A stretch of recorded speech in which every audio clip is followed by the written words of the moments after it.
Hall of Fame columnist, Baylor alum, the great John McClain joins us on Tuesdays in the 5 o'clock hour. John, how many training camps?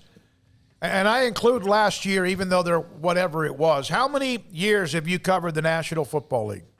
Well, there was a training camp last year. We got to go every day, and it was a lot of fun. Then we had to rush into our trailer that the Texans had for the media in the parking lot and do Zoom interviews when the players and coaches got back into the facility. This year we'll be doing the same thing, except there's two levels. There's a tier 2 and a tier 3 of media, and the ones in tier 2, after practice, we can interview coaches and players, but we have to be 6 feet from them, and we have to wear masks.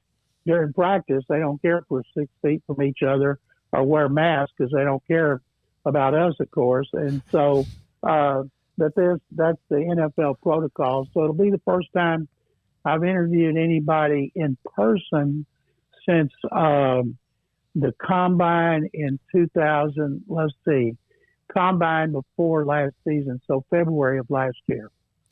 John, what do you make of the news that Aaron Rodgers nixed an extension? Does that mean he's done with Green Bay in your mind, or does it just mean that he wants to keep his options a little more open since he is in a tiff with them? Well, first of all, that's old news. It was reported by The Athletic, Bob McGinn, months ago that they'd offered him a new contract and pointed out all the ramifications of it.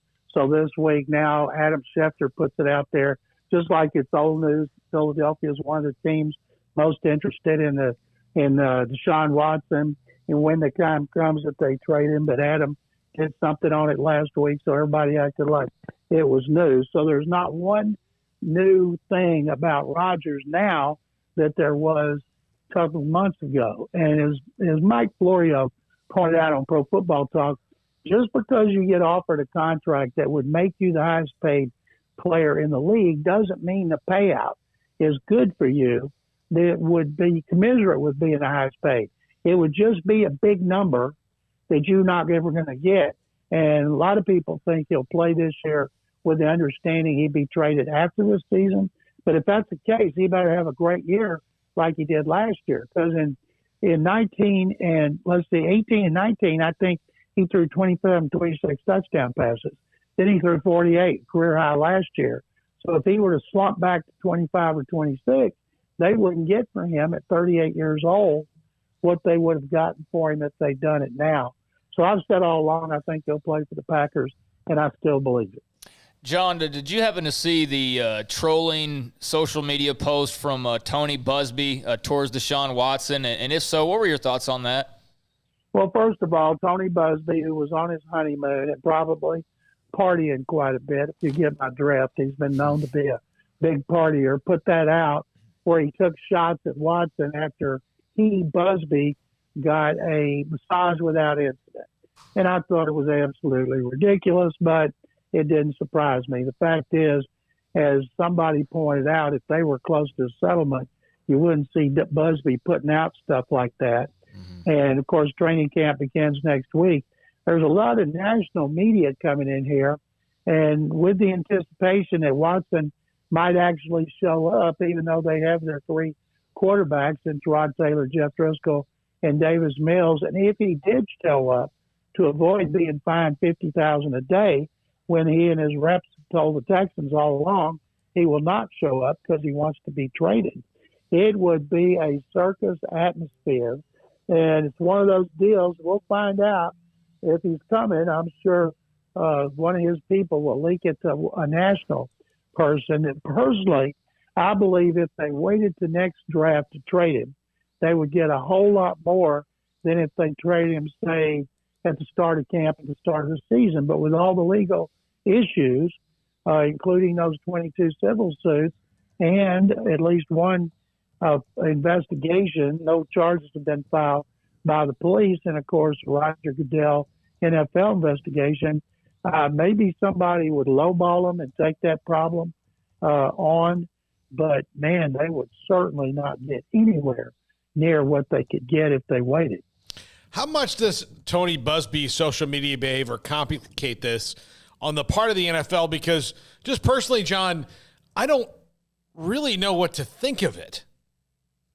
Well, Paul, this has been going on since he first did it. He uses social media. I don't think the NFL pays any attention to that. The NFL has its own investigative arm with some of the top investigative people in law enforcement that have gone to work for them. And Busby told us, I guess 7 weeks ago, that of the 22, some of them were cooperating with the NFL investigation. So we don't know how many. And all the stuff between the lawyers publicly, I don't pay any attention to it. I wait for actions, not words. Yeah, it's a lot of, there's still a lot we don't even really know. There's no way he plays this year, though, right, Deshaun? Oh, I don't know. First of all, as someone who's read every lawsuit, there's stuff in there that's disgusting and reprehensible. And the women deserve to have their day in court, but he's innocent until proven guilty. So I don't think if they made headway behind the scenes, we don't know it. I think it was Mike Florio again who pointed out today that if indeed they were close to a settlement, Busby wouldn't be putting out something like that, because we all know you do that. That just infuriates the other side. And I don't know if Rusty Arden, who represents Watson, will come back with his own salvo aimed at Busby, which he's done before. But I do believe that he will play this season. I think if they do not reach a settlement and it goes to court, he's not even getting my mind's gone blank about what attorneys do. Deposed. With people deposed till next year after the Super Bowl is the soonest they could get to it. So, but I still think somehow the closer we get to the start of camp or the start of the season, somehow something will be done to where they trade him, he plays, he gets suspended, he plays after suspension. And nobody knows, of course, David, but I'm going to say at some point he does play this season. Okay.